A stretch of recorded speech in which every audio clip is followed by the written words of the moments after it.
Aqui temos a primeira grande modificação, que é em relação às letras. O alfabeto, que antes tinha 23 letras, agora passa a ter 26 letras. As letras K, W e Y foram incorporadas ao alfabeto. Tinham sido banidas, consideradas letras especiais, agora não são mais. Elas fazem parte do nosso alfabeto. E aí temos os usos dessas letras no português do Brasil. Vejam os exemplos, fazem parte agora do alfabeto as letras K, W e Y. A segunda alteração em relação às letras diz respeito às consoantes mudas. Temos no acordo a eliminação de consoantes mudas, que são aquelas não pronunciadas. Vejam os exemplos de como era e como ficou. Temos aí afeto e afeto, que não se pronunciava, mas se escrevia, e tiramos essa letra C. E um outro exemplo com a consoante P. Quais são as consequências disso? No Brasil, não há alteração. Não temos casos de palavras com consoantes C e P mudas. Mas em Portugal haverá grandes modificações, porque isso afeta muito a pronúncia em Portugal. O que ocorre é que, devido à oscilação de pronúncia nessas palavras em Portugal, nas várias regiões de Portugal, o acordo prevê, então, a dupla grafia dessas palavras, porque, ora, essas consoantes são pronunciadas, ora, elas não são pronunciadas. É importante lembrar que as consoantes que são pronunciadas permanecem, como temos aqui no exemplo, nos exemplos compacto, rápido, erupção e outras. O segundo bloco de alterações que vem com o acordo, com esse novo acordo ortográfico, dizem respeito à acentuação e ao uso do trema. Vejamos quais são essas modificações. A primeira delas é em relação ao acento agudo. O acordo diz que haverá a eliminação do acento agudo nos ditongos abertos EI e OI nas palavras paroxítonas. Vejam como era e como vai ficar. Vocês têm aí a letra em vermelho, ideia, assembleia, joia, heróico. Vejam que a pronúncia permanece a mesma, o que é eliminado é apenas o acento. Exemplos da mídia estão aí. Vocês têm algumas frases. A terceira é uma manchete. Ieda decide comprar avião e diz que ideia é de Lula. Vejam como os jornais já utilizam a nova grafia. É importante lembrar também, mais uma vez, que isso só ocorre nas palavras paroxítonas. O acento agudo em EI e OI permanece nas palavras oxítonas e nas palavras que têm o ditongo EL. Não há modificação nelas. A segunda regra de eliminação em relação ao acento agudo é a abolição dele nas vogais tônicas I e U, quando essas vogais são precedidas de ditongo. Vejam alguns exemplos. Essas palavras, como feiura, baiuca, maoísta, passam a não ter mais acento. São palavras de baixíssima frequência, muitas vezes desconhecidas da maioria dos usuários da língua e não devem ter muito impacto no uso do dia a dia. Vejam também alguns exemplos da mídia e é importante também mencionar que esse acento permanece quando essas vogais não são precedidas de ditongo. Alguns exemplos vocês têm aqui, como ciúme, ciúme, vogal tônica U, precedida de apenas uma vogal, o acento permanece. Proteína, baú, egoísmo e também nas palavras oxítonas, como Piauí. Não há alteração. Há alteração apenas nas palavras paroxítonas.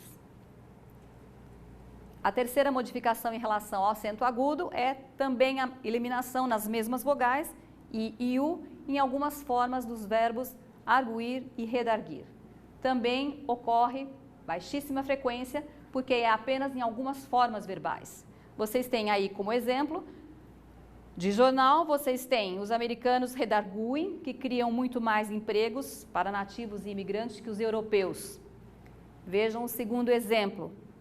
A ação da CNTI argue legislação municipal paulista que proíbe o uso de amianto na construção civil. Importante lembrar que a pronúncia não muda, há apenas a eliminação do acento. Lembro, mais uma vez, palavras de baixíssima frequência. Temos agora alterações em relação ao acento circunflexo. A primeira delas diz respeito ao hiato OO. Vejam como era e como ficou. Voo, substantivo, também verbo voar, e ocorre também na primeira pessoa do singular dos verbos terminados em oar. Verbos como enjoar, abençoar, sempre na primeira pessoa do presente do indicativo, tinham o acento circunflexo no primeiro O deste hiato que agora está eliminado. Vejam também alguns exemplos em frases. Zoou, zoou safari, também é uma palavra, zoou, que perdeu o acento. A segunda ocorrência em relação ao acento circunflexo é a sua eliminação no hiato EE, na terceira pessoa do plural de alguns verbos. Verbos crer, dar, ler, ver e seus derivados. Vejam como era e como vai ficar. Creem, deem, leem, veem são verbos que tinham dois Es e acento circunflexo no primeiro E. Este acento circunflexo está abolido. A mídia, como sempre, já incorporou essas mudanças e essas frases são retiradas de jornal. É importante lembrar, mais uma vez, que mantém o acento as formas tem na terceira pessoa do plural e vem também na terceira pessoa do plural do presente do indicativo, em oposição às formas tem e vem no singular. Evidentemente, os verbos compostos desses verbos, como descrer, reler, rever, obedecem à mesma regra. Também tem o seu acento circunflexo abolido. Ainda em relação à acentuação, temos agora não uma eliminação, mas uma incorporação em relação às palavras proparoxítonas. Nós sabemos que em Portugal há muitos casos de pronúncias diferentes do Brasil. Uma delas, bastante conhecida no Brasil, Antônio, e em Portugal, Antônio. Então, o acordo prevê que as duas pronúncias são oficiais, então as duas grafias serão oficiais. Vejam alguns exemplos de palavras. Gênero, fenômeno, fenômeno, que permanecerão então com a dupla grafia nos dois acentos. Vejam exemplos aqui. Palavra cerimônia, num texto de Saramago, com o acento agudo, e a palavra cerimônia na Folha de São Paulo com o acento circunflexo. A terceira ocorrência em relação à acentuação é o acento diferencial. O acento diferencial na maior parte das palavras já havia sido abolido no Brasil com as alterações de 1971 e em Portugal já em 1945 na maior parte dos casos. Vejam os exemplos. Temos aqui o verbo parar. A palavra para, terceira pessoa do singular, com acento, agora não mais. Também o substantivo pelo, com acento, também não mais. Pera e polo. Vejam que a pronúncia não muda, apenas os acentos foram eliminados. É importante lembrar que, como toda regra tem exceção, temos aqui duas palavras que são exceção dessa regra. Nós temos a palavra pôde, terceira pessoa do singular do pretérito perfeito do indicativo, que se opõe à palavra pode, presente do indicativo. Essas duas formas são diferenciadas pelo acento em pôde, porque não é fácil distingui-las mesmo com um contexto. Também o acento no verbo por permanece para a distinção da preposição por. É facultativo ainda o acento na palavra forma, substantivo para se diferenciar de forma. Chegamos então ao uso do trema. O trema é eliminado totalmente das palavras portuguesas e aportuguesadas na língua portuguesa. Vejam aí alguns exemplos retirados da mídia, que foi muito rápida na assimilação dessa modificação. Nós sabemos que os brasileiros, usuários da língua, dificilmente usam, ou pelo menos sabem da presença desse sinal gráfico. Vejam como era e como fica. tranquilo, linguiça, 50. Esta será uma mudança de assimilação tranquila, sem trema. É importante ainda lembrar que o trema permanece em palavras estrangeiras. Como vocês veem aí, nós temos Müller e Hübner, que mantém o trema por serem palavras não aportuguesadas também. Chegamos agora ao uso do hífen. O hífen já não era considerado um assunto muito fácil no uso. Agora também algumas coisas foram alteradas e outras não, e isso tem gerado alguma polêmica. Vamos ver o que mudou, em primeiro lugar.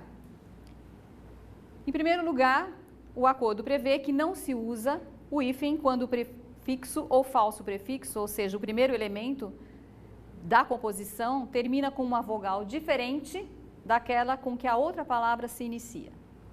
Para entender isso, vamos ver como são os exemplos. Então, nós temos autoafirmação. Em vermelho, você tem como era. Duas vogais diferentes.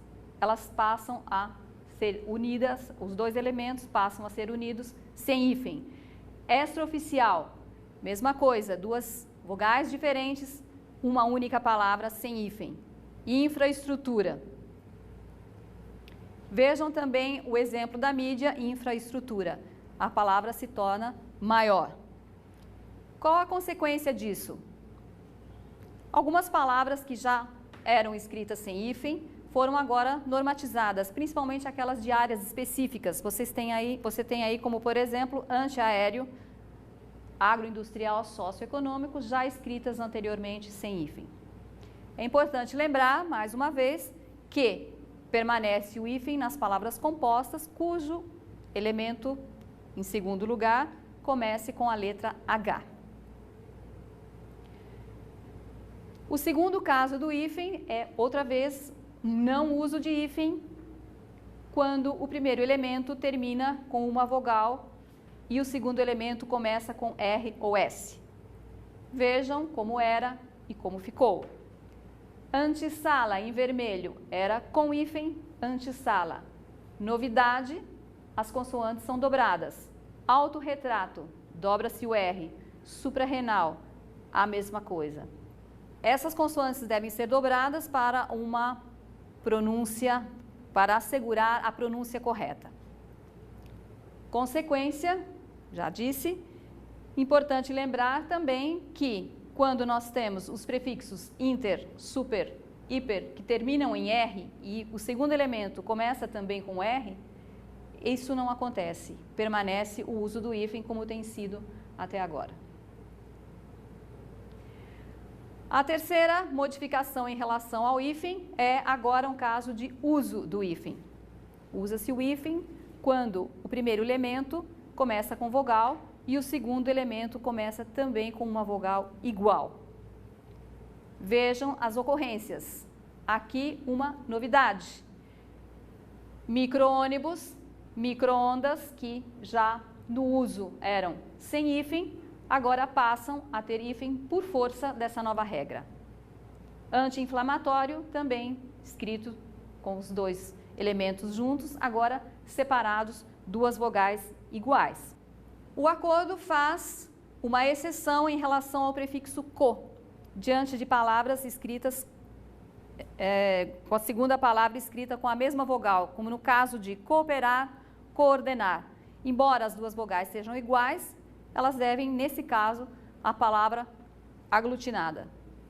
Os compostos com o prefixo re, nas palavras como reescrever, reeditar, deverão, por analogia, seguir essa mesma recomendação do prefixo co. O próximo caso do hífen agora é apenas o que permanece, não há mudança, já estamos usando dessa forma. Emprega-se o hífen com os prefixos pré, pró, pós, quando estes forem tônicos e o segundo elemento tiver vida à parte. Os exemplos que nós temos são pré-escola, pós-graduação, pró-africano. Já usávamos assim. Quando o prefixo é átono, ele se aglutina a outra palavra. Vemos aqui os exemplos: pré-estabelecido, pospor, promover. Nenhuma novidade. Lembrar também aqui é importante os casos em que o hífen permanece. Quando se fala em hífen, a impressão que se tem, ou talvez por um equívoco, que o hífen, todas as regras do hífen foram modificadas. Não é assim. O hífen permanece principalmente nas palavras que já têm uma unidade semântica. Vejam exemplos. Palavras como couve-flor, conta-gotas, guarda-chuva, guarda civil, guarda-roupa, o hífen permanece. Em palavras também que são compostas com os prefixos como esses, ex, além, recém e sem, também não há mudanças. Nomes que designam espécies botânicas e zoológicas como erva doce, sabiá laranjeira, banana maçã, banana nanica, também não há nenhuma mudança. O hífen permanece.